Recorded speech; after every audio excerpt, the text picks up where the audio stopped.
Good afternoon, everybody. This is a recap of the County Board work session for Tuesday, December 20th, 2022. And this actually is our last official session of the County Board for 2022. We'll resume Tuesday, January 3rd, when our new electeds will be sworn in and get into their new seats. So that'll be a lot of fun. We started the meeting at 2:30, recited the Pledge of Allegiance, approved our agenda with two items with additional information, approved our minutes from the Tuesday, December 13th regular County Board session, went on to our consent, and because this is a work session, we typically try not to take action. We push that out to a regular session, but because this is our last official board meeting, we needed to take action on every item if it was so required on the county board agenda. So as we went through the consent agenda, we knew that we would have to take action today. So there were 5 items, and the first was to approve a professional service contract for our lobbyist, Lauren Solberg, and there was no change from the previous 3 years in that contract. And that lobbyist service provides support in St. Paul for our priority items or any other items that we might be working on, such as the Cross Range 169 project, Canasteel Pit, those types of things.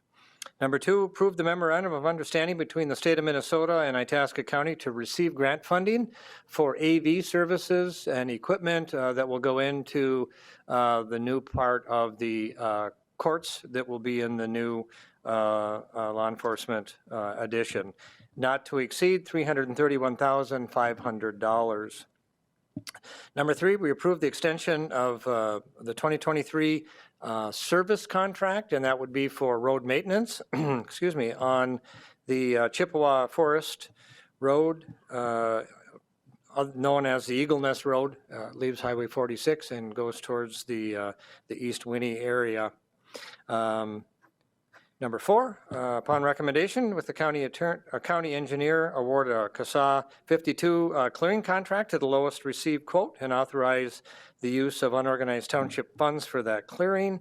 And that is to get ahead of next year's construction already, try to get some grubbing and clearing done for that project. And lastly, number 5, to approve an exclusive easement for public access across some tax forfeit land. So very simple consent agenda, and it was passed unanimously. We then went on to citizen input on the regular agenda. There was none. Number 2 was to have discussion with the DNR about a land acquisition for the Wabu Woods SNA. That's a scientific natural area, and presented by Daryl Schindler from the DNR and Corey Cease from our land department. And this is a subject that has been before the board before on 2 other occasions, and that would be to include some additional parcels to an already existing SNA that is attached to Deer Lake, which is a very pristine lake just northwest of Grand Rapids. So after a lot of discussion, there was a question that popped up that nobody really had thought about, and that is, what is the formula used and what is the value used on that property in terms of figuring out the tax that would be applied to that property if it went into the DNR ownership. So we actually pulled that from the board agenda and kind of recessed that issue, if you will, and the DNR then went and got the questions to the answers for that. They came back and presented to the board, and then the issue was presented for a vote, and it was approved. Number 3 was compensation for our at-will employees, and that would be those that would be our department heads that are not under a union contract or an association contract, and most of those are our appointed positions, and the board agreed to give them a 2% raise for 2023, and that is consistent to what the rank and file union members will receive in 2023. Number 4, we set the elected salaries for the county attorney. And number 5, we set the elected salary for the auditor treasurer. Number 6, we set the elected salary for our county recorder. Number 7, set the elected salary for our new elected sheriff.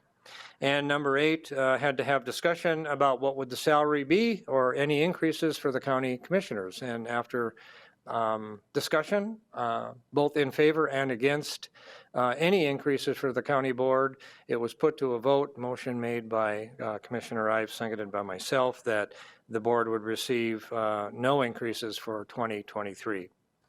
Number 9 talked about our opioid settlement funds, the distribution of such. And again, if you remember, we filed as part of a class action lawsuit in settlement in court on these opioid manufacturers. And Itasca County will be awarded approximately $1 million. And again, it's to be decided whether that's over the next 20 years or we could see all of it in the first year or the second year. But as we know more about that, we will bring it to the board table. But I guess the point is that we agreed by consensus to accept those funds, and most likely will be put towards a public health issue.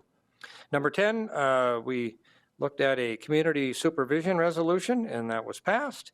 Number 11 was we looked at a coroner service contract with a new firm, and that would be Midwest Coroner, and that was approved. And lastly, addressed our elected officials that were leaving. And again, we recognized each of them individually. And they are Jeff Walker as our auditor treasurer, Vic Williams as our sheriff, Commissioner Ben DiNucci, David Tinquist, and Leo Trunt as our commissioners, and thanked each of them individually for their services. With that, Commissioner Trunt was also awarded a lifetime membership for the Itasca County Ag Association for all of the work and service he's provided to that organization. So we had a very short round of updates on our committee reports and a few commissioner comments, and we adjourned the meeting at 3:55. Thank you, and again, this is our last meeting, so we just ask everybody to be safe, and please enjoy your holidays, and Merry Christmas. See you next year.